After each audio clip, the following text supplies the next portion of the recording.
know who it is. If you were looking at this face and listening to this voice, you would tune in to the best kept secret in sports talk. I'm your friendly neighborhood smoke, and you are officially on the hot seat. What we doing in the hot seat, you ask? We set somebody's ass on fire. And who are we setting on fire this week? Florida State, of course. So, without any further ado, man, paying homage to the ghost to my left and my right, y'all come for the gospel. I got something for you today. Ding ding, classes in session. So, Florida State played Syracuse this past Saturday, and I believe they won 33-30, first win of the season. And god damn it, Florida State needed it. It'd be a much easier show for me to do with Florida State being 1-4 versus 0-5. My goodness, I can't believe my lips even parted to say that. But here we are. Um,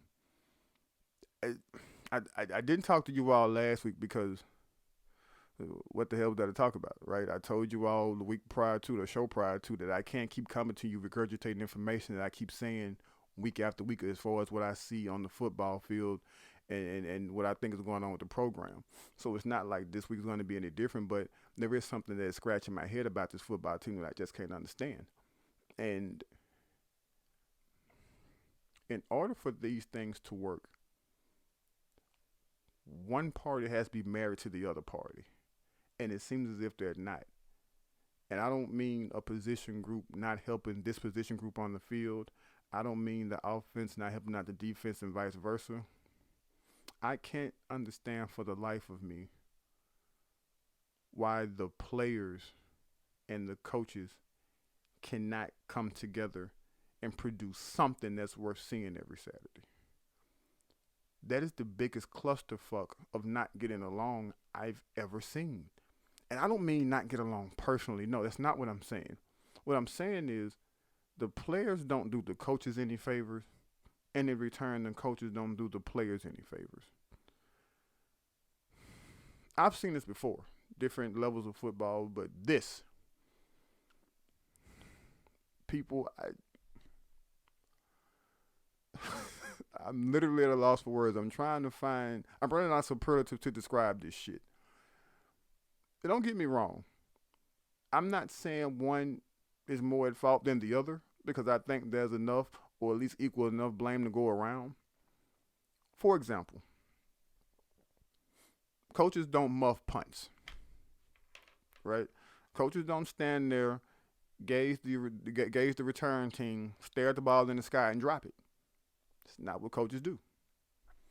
Coaches don't get out there in front of a target that is directly in front of you and completely miss the goddamn block. Coaches don't do that. You can't even blame that on coaching. That's football 101. There's something in front of you. You know what to do. You don't do it. That's not coaching. Coaches don't miss blocks. Coaches don't drop footballs. Coaches don't recreate incomplete passes. There are some things that you just cannot blame on coaching or the coaches specifically. And then in return, there are certain things that you just can't blame on the players. For the love of everything holy, can somebody explain to me what the fuck happened here? Who the hell called this play? Why? Why? Why in the hell is he rolling? Even the commentator pointed this shit out, whose name I'm forgetting. Why is he rolling out to the arm that he doesn't throw with? So you mean to tell me you want him to roll out and throw across his body downfield in an area which you only had 2 receivers and at least 4 or 5 goddamn DBs? Who called that idiotic ass play? You cannot.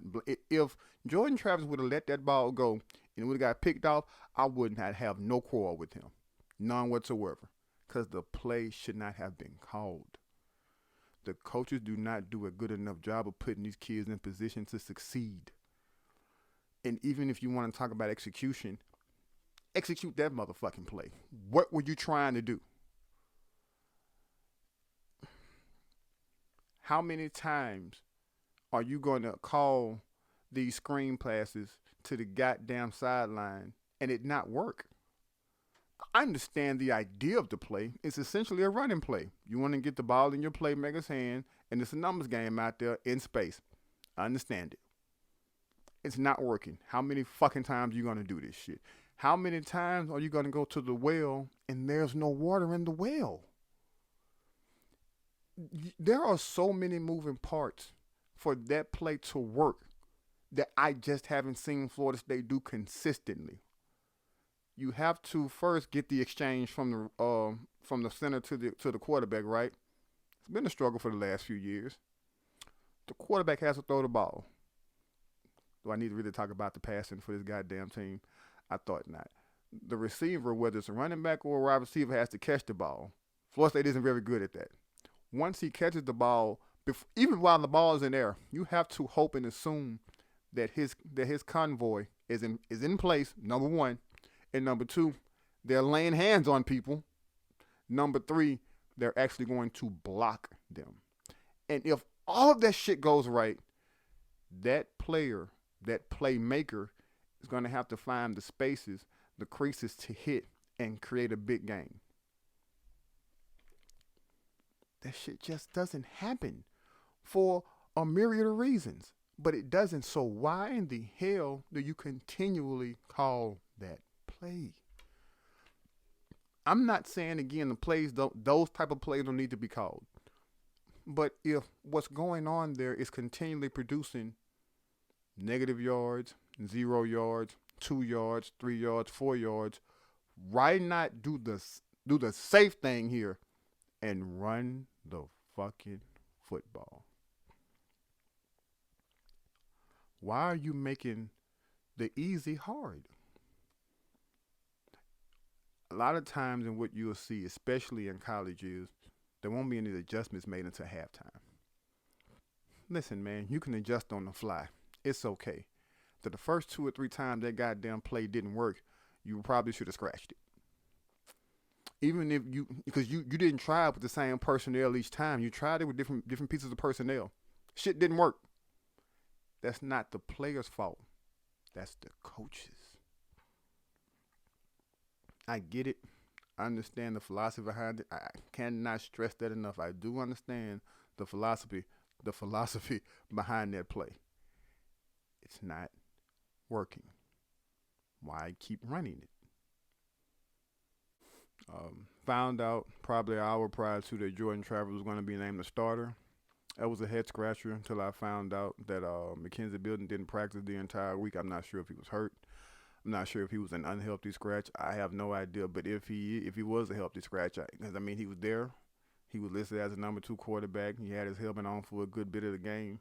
Meaning to me, that means he's available. For the record, somebody write this shit down. I'm not a fan of either.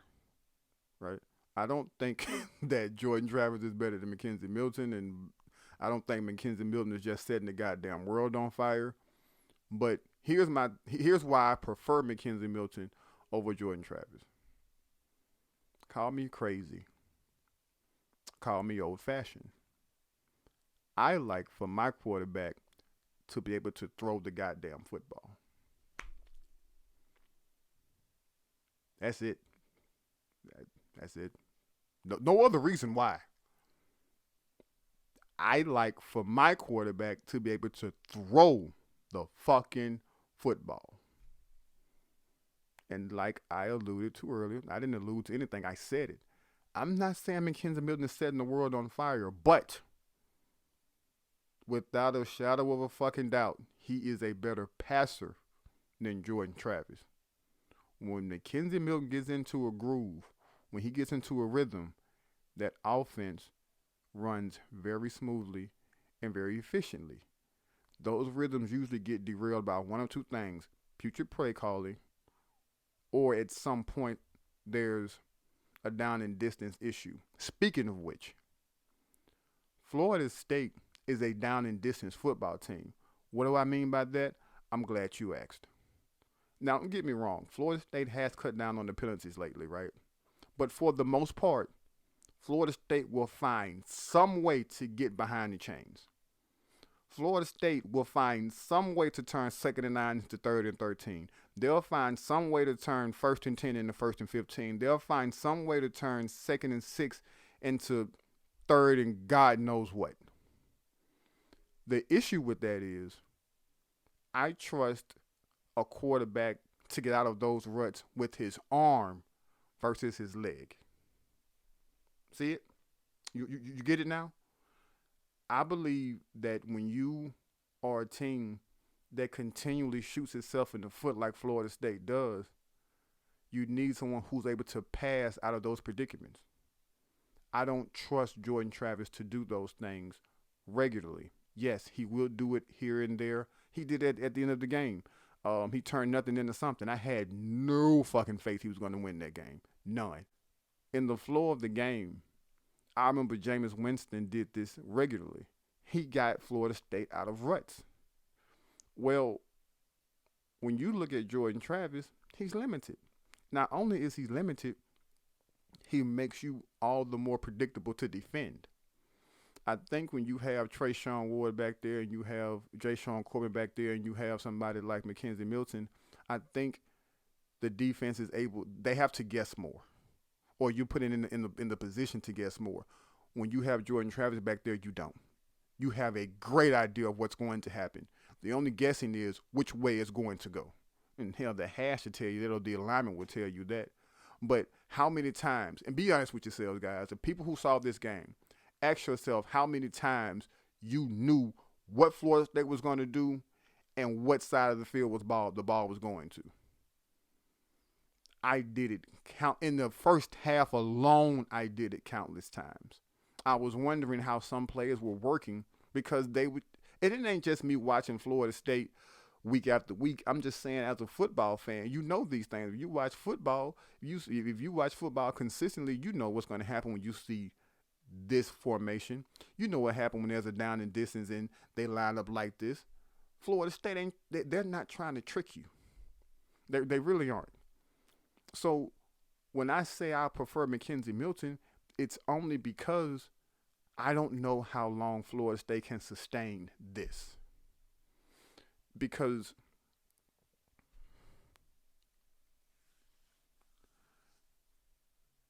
going into this season, one thing I knew for certain was there was going to be a whole lot of parity in college football because a lot of these teams were nowhere nearly as good as we thought they were, what they were reported to be, or as good as they were last season, right? So that said, I assumed some of the people on this schedule, some of the teams on this schedule were going to be beatable. You understand? Didn't predict Florida State to beat them, but at least I thought that what we were going into the season with, being healthy, we stood a fighting chance. Florida, Clemson, Miami, those are rivalry games. I suspected them not to be what they were last year. I think had Florida played Clemson last year, whoo, man, I can see a score somewhere up around 70 or 80 last season, especially by understanding how much Jimbo doesn't like Florida. I'm sorry, Dabo doesn't like. Jimbo probably don't like Florida State either. But I can understand how much Dabo doesn't like Florida State, so I can see him running up the score. I've seen him do it before. Rivalry game, Miami, Florida. They want to put the hurting on Florida State. You saw what Miami did last season. Florida would have beat the religion out of Florida State last season. This season, I didn't see either one of those teams being as good as they were last season. So you have a puncher's chance in coming out with a W. The reason why that's important to me is because recruiting, to me, kids are impressionable, all right? So you have primetime games, you have games of the world out there that there are a lot of eyes on. You look at the atmosphere and those things, kids gravitate towards that. So when you come out of those games with W's, you may have a visitor here, or you may have another kid who's in between that probably one of those two schools are recruiting, and they're watching it. They gravitate to those things. Those type of games make an impression on them. Last season, when Florida State beat North Carolina, can you remember the buzz around the program at that time? My idea is how do you recreate that again this season, and I saw some opportunities. The reason why the coaching carousel right now is so mind-boggling to me and how much it's pissing me off is because you're not setting yourself up to create another opportunity like you did with North Carolina. And you got North Carolina coming up, right? And North Carolina, again, this is another team that is not as good this season as they were last season. The opportunities in the schedule are here, right? They were here when the goddamn season started. Florida State has just pissed away opportunity after opportunity, and we haven't even played these teams yet, but they are coming. And they do still recognize Florida State as a rival, somebody who they want to pound their fucking head in on national television every goddamn season. Well, with there not being a cohesive unit going into any stadium this season that has Florida State on the schedule, what do you think is going to happen? That's why all of this, or that's one of the reasons why all of this is a serious gut punch to me. So when you look at the fact that there are no kids that have decommitted yet from Florida State, they are doing more than a decent job of holding this crew together.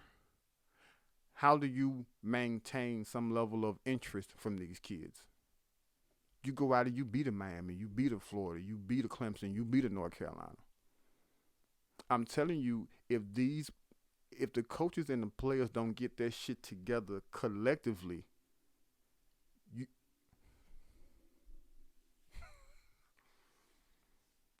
think about this. How many kids does Florida State have that they're interested in or have committed that Miami is in on as well? Miami comes to Tallahassee this season. There are going to be eyes on that game. There are going to be commits and probably even some targets at that game. What would a win against Miami do? We can't even get these guys on the same page. And listen, I don't want to hear that shit about the players need to buy in. The coaches need to buy in as well. It's not. There is a happy medium. There is a moment in which they do have to come together. It's not about the player just buying. Y'all remember all this shit y'all was talking about Adam Fuller and how much y'all liked him? How much y'all dislike him? I'm sorry. How the fuck do you expect the kid to buy into somebody who doesn't know how to do that goddamn job? You want somebody to buy into that shit? I mean, he's done better. We're not talking about that. I'm just saying a lot of people thought that he was incompetent. How the hell do you expect somebody to buy into somebody that's not incompetent? I'm sorry.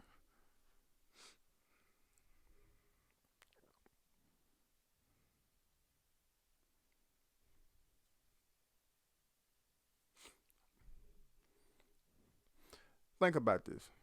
This season, Miami comes to Tallahassee, right? How many kids does Florida State have that Miami is probably currently recruiting? And how many kids are both schools recruiting are undecided? You know what a win would do? Right now, to me, a win isn't even on the table because we can't get these two parties to come together. Because these are the type of games that change the culture which you all are always talking about. You know what? That's another goddamn word I'm sick of hearing about. Culture. Fuck culture. You want to know what good culture is? Winning. You want to know what induces bad culture? Losing. Ta-da. Shit ain't that fucking hard. Y'all think that these good programs don't have cancers on the team? I live in Louisiana, born and raised here. You will not believe some of the shit that I've heard and I know to be factual about LSU. That's even prior to this season. Even on that championship team they had a year or two ago, they even had coaches fighting each other. Fist fights. I don't mean a position coach or two. They had coaches fighting one another. The story that they've been able to keep under wraps are outrageous. You ain't never heard nobody saying LSU had a bad culture, right? You think Alabama don't have bad? Every team in the country has a bad seed or two, or 3, or 10. There's a story that hasn't gotten out about Alabama that would make a lot of y'all scratch y'all goddamn head. It happens every year for every team in the country. There are cancers on every team. So don't keep feeding me this shit about culture this and culture that. You want to have a good culture? Win some fucking football games. That'll fix all your goddamn culture issues. This is what when I hear the culture is bad, This is what I hear. Y'all want this kid to be happy with losing. That's all I fucking hear. Except losing. Go out there, continue to put your head down and work hard. They're doing that because one thing you can say about this goddamn football team, they don't quit. Somebody said they quit against, what was that? Wake Forest or something. I don't know. I disagree. I haven't seen this team quit all goddamn season long. They have been fighting. You have a good deal or a good bit of the right kids in here, right? I'm just telling you that don't tell me to be happy about losing. That's all I fucking hear when somebody says the culture is bad. It's going to be bad. They're losing a lot. If the culture was good and they was losing, what the fuck would that say about the damn program? I'm not with none of that good sportsmanship shit. You whoop my ass, fuck you. I'm going in the locker room. I'm not here to shake your goddamn hand and high five you and all that other stuff. I don't like losing. I don't like losing more than I like winning. I don't subscribe to that shit that's been peddled down for centuries and decades after decade. Fuck that. I can think for my goddamn self. I don't like losing. I don't have to like losing either. And that's, to me, what I hear when y'all keep saying culture. It's going to be bad. I'm okay with it being bad until they start winning, because I know that's when the culture will be good. Again, let me say this shit again. Every team in the country has bad players. It's normal. It's normal. Trust me on this shit. And I hate to use LSU as an example, but man,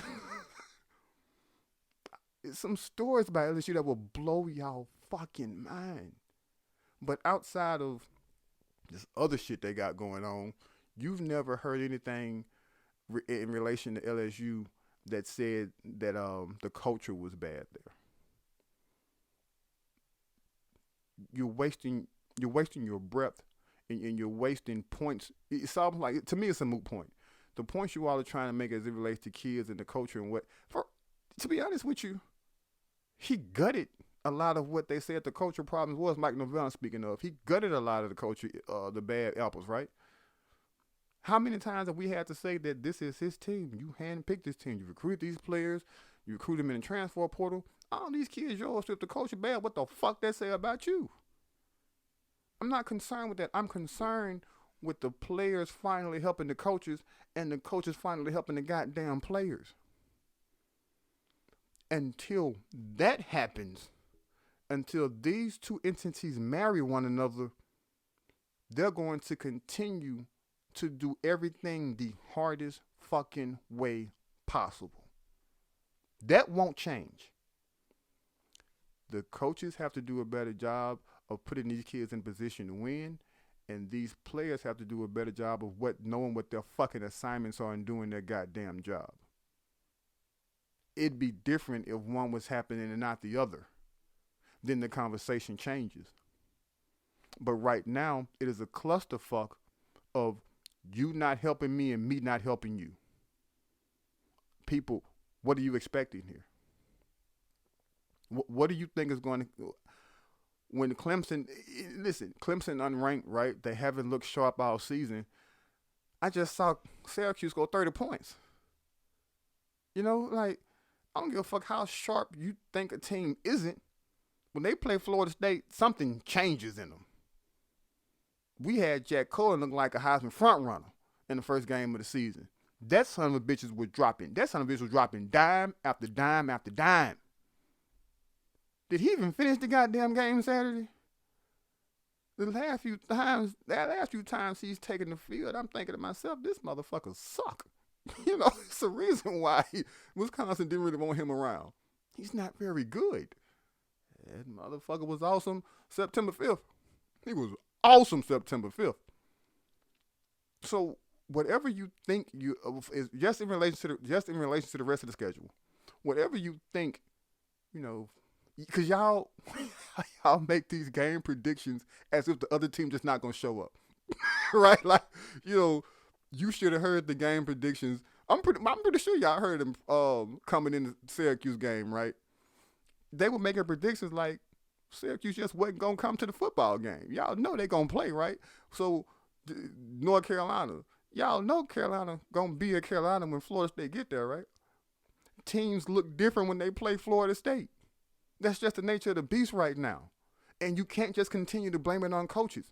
You can't just continue to blame it on the players. It's both of them motherfuckers. Neither one of them are helping each other. And shit, if they do get out there and get scored about Carolina, you won't be hearing from my ass next week either, unless I have something different to say. But this product has to change. The program that we knew to be Florida State hangs on it. The future of this program hinges on them being able to marry each other. It's just that goddamn simple. If they don't, we'll be in the same position again next season. Hopefully not 1-4. Hopefully not 0-5. But it won't get any better until both parties step up and say, you know what, I too can do better. The shit that you hear in these interviews, that's coach talk. I believe 10% of what I hear them say every goddamn week. As a matter of fact, I'll stop listening. Because ask yourself this. Do yourself this favor. When you hear the coaching interviews, when you hear the player interviews, ask yourself, what else could they have said? Whatever the question is, after they answer it, ask yourself, what else could they have responded to that question with? A lot of it is fluff. Most of it is fluff. They are saying shit to get by to the next question. There isn't a lot of honesty in those answers. And can you fucking blame them? What else do you want them to say? That impassioned speech Mike Norvell gave, he's been waiting on that for at least the last 3 weeks. He's been waiting on that opportunity to say that the way he said it. Good job. If this shit don't work out, he's going to have one hell of a career as a motivational speaker. I'd sign him up. But when he said it, to me, it was empty. I believe nothing of what I hear and only half of what I see. Man, fuck that. You got to show me. Well, that's all the time I'm giving you. That's all the time I got. As always, man, I appreciate you guys. I appreciate you watching these videos. I appreciate y'all getting up under them comments. If I don't reply to your comment, blame my head and not my heart. Please, please, please, please, please continue to like these videos. Continue to share these videos. The likes and the subscriptions do this channel a world of good. Y'all know where to get me. Hot Seat 19 on Twitter, at the Hot Seat 19 on Instagram. Hopefully I'll come back to y'all with something else next week, man. But you are officially off the hot seat. Y'all be good.